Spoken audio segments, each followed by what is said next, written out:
Boa tarde, meninos e meninas do sétimo ano integral.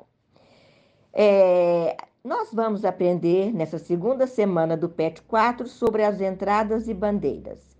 As entradas eram expedições oficiais organizadas pelo governo que saem do litoral brasileiro em direção ao interior do Brasil.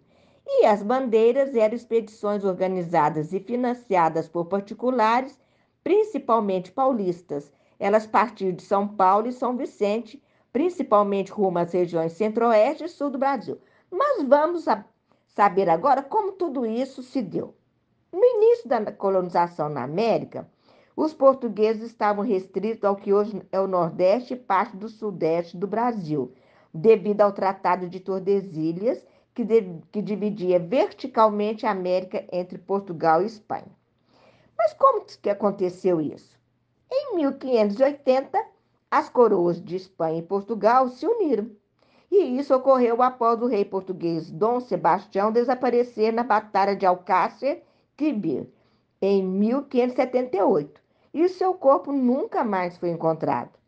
Para o trono, então, não permanecer vazio, seu tio-avô Dom Henrique assumiu o governo, mas morreu também 2 anos depois, deixando o trono vazio novamente.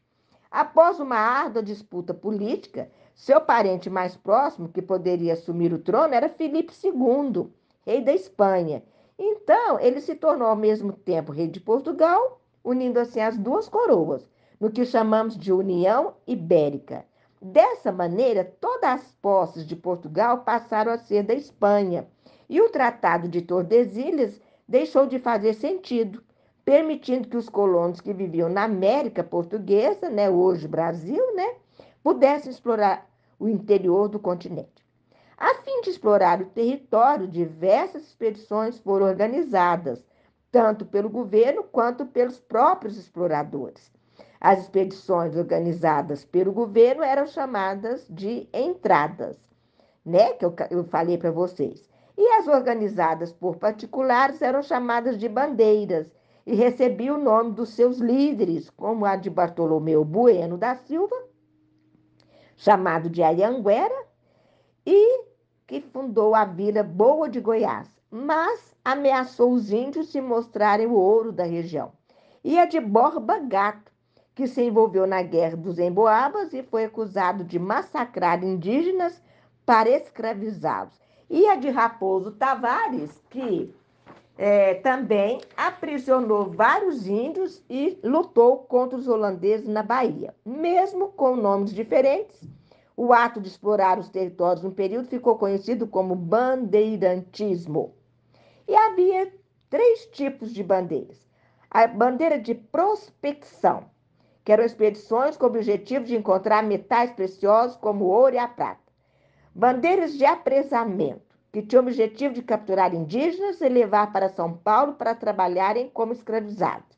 Bandeiras sertanismos de contrato, que eram expedições montadas para destruir os quilombos e capturar escravizados que haviam conseguido fugir. Essas expedições, então, ocorreram principalmente na região onde hoje é o Sudeste e o Centro-Oeste do Brasil. A maioria delas saía da capitania de São Vicente, como eu disse, que hoje é São Paulo, indo para o Oeste. À medida em que se encontravam lugares para explorar, montavam acampamentos que podiam durar vários dias. Caso houvesse interesse, criava-se uma vila no lugar, construindo-se uma igreja na região e a Câmara Municipal. Foi assim que diversas cidades mineiras surgiram, como São João del Rei, Vila Rica, hoje Ouro Preto, Mariana, Diamantina, dentre outras. Após a Guerra dos Emboabas, essas expedições também alcançaram as regiões de Goiás e Mato Grosso. Porém, foi em Minas Gerais que o ouro foi encontrado em maior quantidade.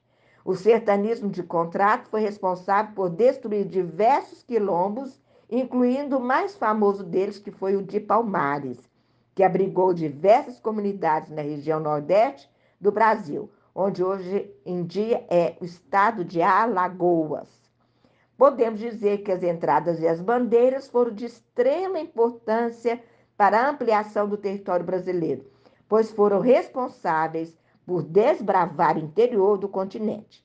além de terem descoberto metais preciosos e fundarem cidades. Os bandeirantes foram responsáveis pela prisão e morte de índios e africanos que fugiam da escravidão, que a gente tem que dizer com muita tristeza, né?